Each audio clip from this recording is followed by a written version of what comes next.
2024 সালের জুলাই এবং আগস্ট মাসে সংগঠিত যে মানবতা বিরোধী অপরাধ, সেটা সংগঠিত হয়েছিল শেখ হাসিনা আসামি যিনি আজকে এখানে বিচারাধীন, তার শাসন আমলে, তার সরকার কর্তৃক।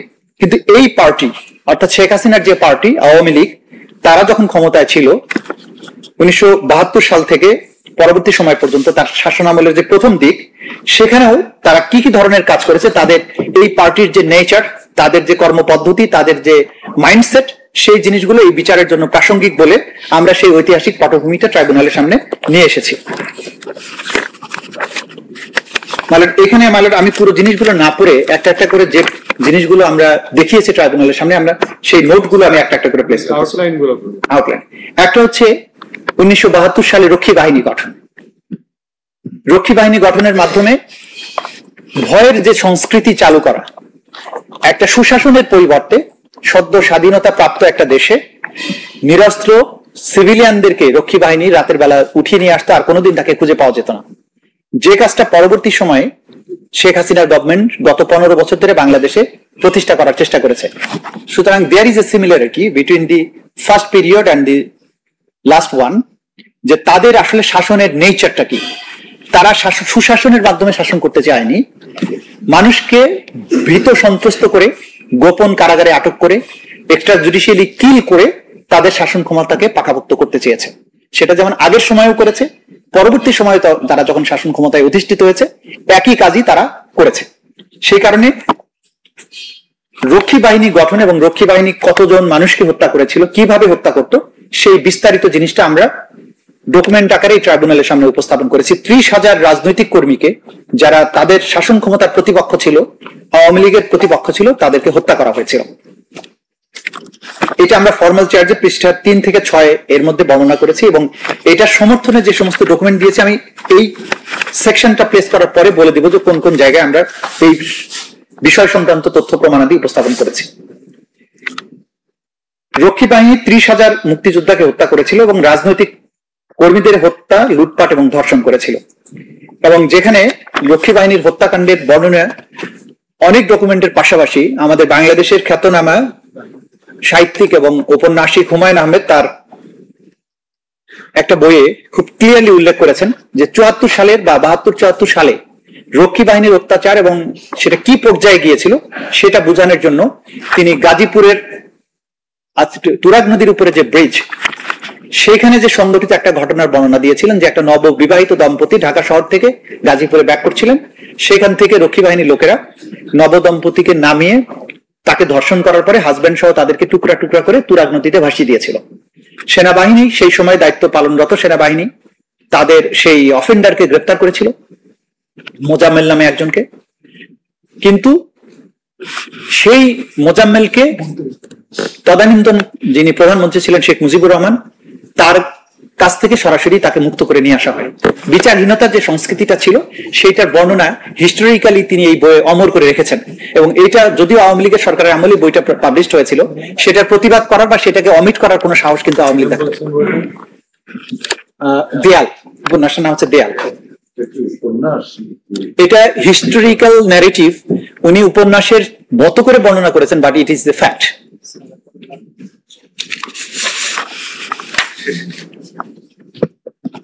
মারা যাওয়ার কিছু বেশ কিছু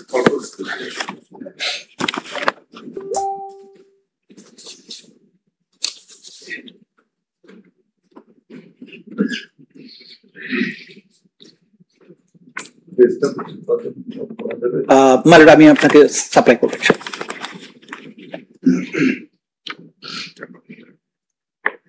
ভয়ের সংস্কৃতি তৈরি করার পাশাপাশি আওয়ামী লীগ সরকার যেটা করেছিলেন সেটা হচ্ছে যে নির্বাচন ব্যবস্থাকে ধ্বংস করে দেয়া, যেটা 2009 থেকে 2024 পর্যন্ত সময় হয়েছে। একই কাজ তারা আগেও করেছিল। 1973 সালে যে সাধারণ নির্বাচন হয়েছিল, 300টি আসনের মধ্যে আওয়ামী লীগ 293টিতে জয়ী হয়েছিল বলে দেখানো হয়েছিল। ওই সময় বাংলাদেশে আওয়ামী লীগের ওভারওয়েলমিং পপুলারিটি ছিল, কিন্তু তা সত্ত্বেও কোনো ফেয়ার ইলেকশন বাংলাদেশে হয়নি। আমি বুঝি নির্মাণের শিল্প, সালাম স্টিল বোঝে ডিউরেবিলিটি, সালাম স্টিল মোস্ট ডিউরেবল স্টিল। প্রত্যেকটা ভোট কেন্দ্র দখল করা হয়েছিল এবং মেজর জলিলের মতো পপুলার রাজনীতিবিদ, সেই সময়ের মুক্তিযোদ্ধা সেক্টর কমান্ডার, তাকে পর্যন্ত পরাজিত দেখানো হয়েছিল এবং হেলিকপ্টারে করে বরিশাল থেকে ব্যালট বক্স ঢাকায় নিয়ে এসে তাকে পরাজিত দেখানো হয়েছিল, যেহেতু এলাকাতে তাকে পরাজিত দেখানো যাচ্ছিল। সেই জিনিসগুলো আমরা এখানে এভিডেন্স আকারে নিয়ে এসেছি।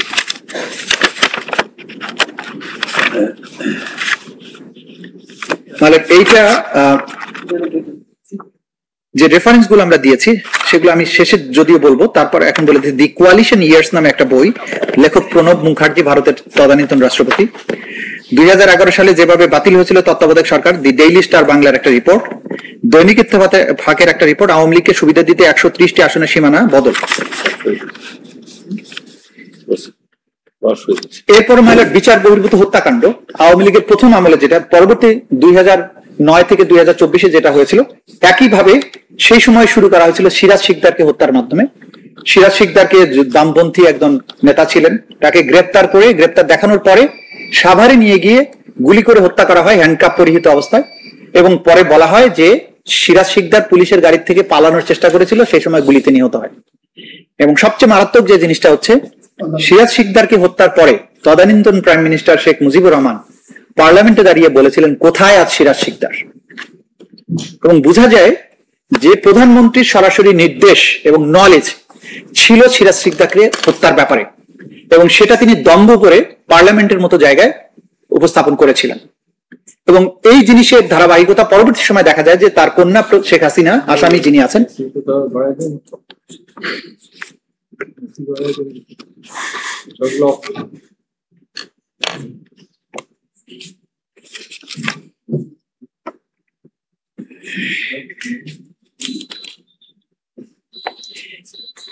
এরপরে যেটা হয়েছিল মানে তাদের দুর্নীতি এবং অপশাসন যে পর্যায়ে পৌঁছেছিল, 1974 সালে বাংলাদেশে একটা অকল্পনীয় দুর্ভিক্ষের শিকার হয়, এবং এই দুর্ভিক্ষে 15 লক্ষ মানুষের মৃত্যু হয়। কিন্তু 27,000 লোকের মৃত্যুর কথা অফিসিয়ালি স্বীকার করা হয়।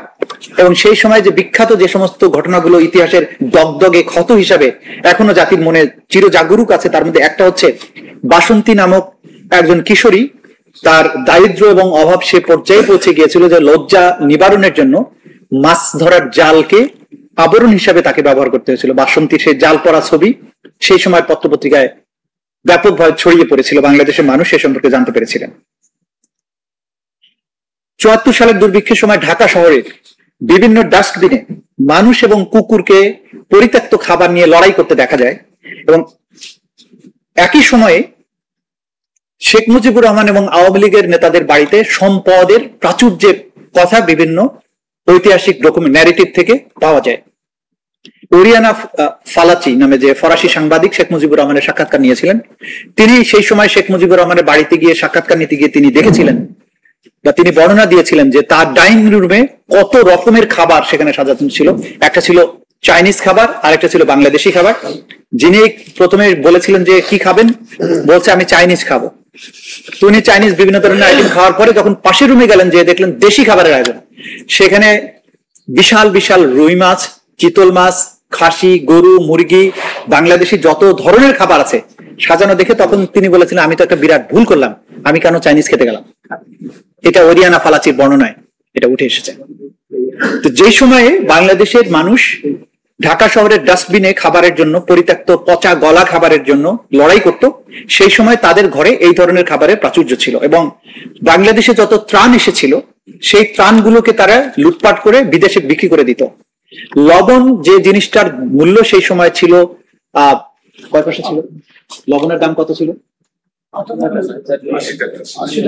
না না, মূল দামটা কত ছিল? যেটা 4 আনা ছিল সেই সময় লবণের শের হয়ে যায় 80 টাকা।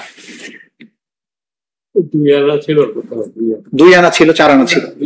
এই লবণ যখন দেশের বাইরে থেকে বাংলাদেশে আসে, ট্রাকে ট্রাকে লবণ বেনাপোল বর্ডার দিয়ে ইন্ডিয়াতে বিক্রি করে দেওয়া হতো।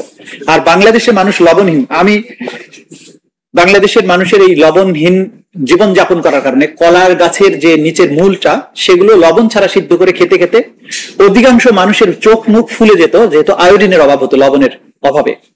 সেই কাজগুলো তারা করেছেন। তাদের দুঃশাসনের যে হিস্ট্রি আগেও যেমন ছিল, পরবর্তী সময় তাদের মধ্যে একই রকম হয়েছে। পরবর্তী সময়ে 2009 থেকে 24 পর্যন্ত তারা ফুলে ফেপে 1000 কোটি টাকা পাচার করেছেন, কিন্তু মানুষ দরিদ্র থেকে দরিদ্রতর হয়েছেন। শেয়ার বাজারে পুঁজি হারিয়ে মানুষ আত্মহত্যা করেছেন। প্রায়শই নিউজ হতো যে ক্ষুধার জ্বালায় মা সন্তান সহ রেল লাইনের নিচে ঝাঁপিয়ে পড়ে আত্মহত্যা করেছে। সুতরাং এই যে ট্র্যাডিশন, হিস্টোরিক্যালি তাদের শাসনের যে নমুনা, সেই নমুনাগুলো আমরা আদালতের সামনে বিচারের জন্য উপস্থাপন করছি। এরপর না, মানে ব্যক্তিটা হচ্ছে একটা দলের প্রধান এবং একজন শাসক, যিনি 15 বছর ধরে বাংলাদেশকে শাসন করেছেন। তার দল, তার শাসন, এই মামলায় যদিও আমরা সুপিরিয়র 3 জন কমান্ডারের বিচারের জন্য নিয়ে এসেছি, কিন্তু তারা গোটা বাংলাদেশকে নেতৃত্ব দিয়েছেন, বাংলাদেশকে শাসন করেছেন। এই যে শাসনের পটভূমি, শাসন করতে গিয়ে তারা কি কাজ করেছেন, এই পটভূমিটাই প্রমাণ করবে তাদের যে ক্রিমিনাল মেন্টালিটি, তাদের মেন্সরিয়া, তাদের যে অ্যাকশনস গুলো। এই পটভূমি যদি আমাদের সামনে ক্লিয়ার না থাকে, তাহলে এই অপরাধীদের প্রকৃত বিচার করা সম্ভব নয়। সেই কারণেই আমাদেরকে এটা আনতে হয়েছে, এবং সাধারণ আইনের বিচারের মতো এটা নয়। এই যে গণহত্যা চালানো হলো, বাংলাদেশে এতগুলো তরুণ মানুষকে মারলো, কেন মারলো? তাদের এই যে মাইন্ডসেট, তাদের শাসনের কি নমুনা, তাদের কি লক্ষ্য ছিল, মেন্সরিয়াটা কি ছিল, মোটিভটা কি ছিল, এই জিনিসগুলো প্রমাণ করার জন্য এই পটভূমি এই মামলার জন্য অসম্ভব গুরুত্বপূর্ণ একটা বিষয়। এবং এই মামলাটি শুধুমাত্র অপরাধের বিচার নয়, এটা কিন্তু ইতিহাসের একটা মীমাংসাও বটে। সে কারণে এই পটভূমিকে অবশ্যই বিচারের সময় বিবেচনায় আনতে হবে। সেই সময়ে একদলীয় বাকশাল কায়েম করা হয়েছিল, যেটা আমরা তুলে ধরেছি। 4টা পত্রিকা বাদে সকল গণমাধ্যমকে নিষিদ্ধ করা হয়েছিল। পার্লামেন্টে মাত্র কয়েক মিনিটের অধিবেশনে বহুদলীয় গণতন্ত্রকে হত্যা করে একদলীয় বাকশাল কায়েম করা হয়।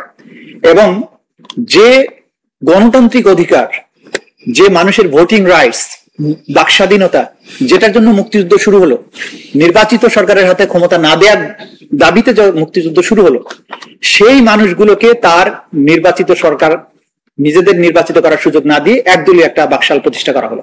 বহুদলীয় গণতন্ত্রের নামে এসে গণতন্ত্রকে হত্যা করা হলো। সকল রাজনৈতিক দল নিষিদ্ধ করলো। ক্ষমতা চিরস্থায়ীকরণের জন্য 2/3 এর প্রস্তাবে 3/4 ভোটে রাষ্ট্রপতির অপসারণের বিধান আনয়ন করলো। স্পেশাল পাওয়ার্স অ্যাক্ট সহ বিনা বিচারে আটকের ক্ষমতা দেওয়া হলো।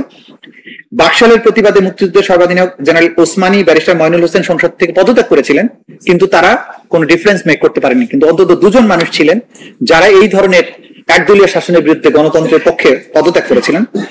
বাকশালে যোগ না দেয় রাজশাহী 2 আসনের এমপি মঈনুদ্দিন আহমেদ মানিকের সংসদ সদস্য পদ বাতিল করা। এইটা ছিল তাদের গণতান্ত্রিক আচরণের নমুনা। এবং এইখানে মহিউদ্দিন আহমেদের বই একদলীয় বাকশাল যেভাবে এলো, আমাদের তথ্যসূত্র প্রথম খণ্ড পৃষ্ঠা 25 থেকে 33। প্রথম খণ্ডটা দিতে পারেন, তথ্যসূত্র প্রথম খণ্ড, ওই যে এটা তথ্যসূত্র, যা যা আপনি বললেন সবগুলোই। মানে যে সমস্ত পয়েন্ট আমি রেইজ করলাম সেগুলো আমরা যে সমস্ত ডকুমেন্টে দিয়েছে, তথ্যসূত্র প্রথম খণ্ডে পৃষ্ঠা 1 থেকে 8 আছে, প্রথম পৃষ্ঠা 25 থেকে 33 আছে, আর একটা আছে 9 থেকে 24।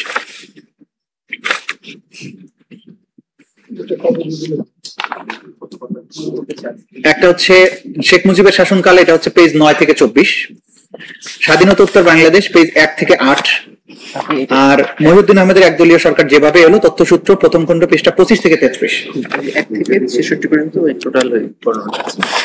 এটাকে প্রথম খণ্ড মানে বইটা একটু রং বই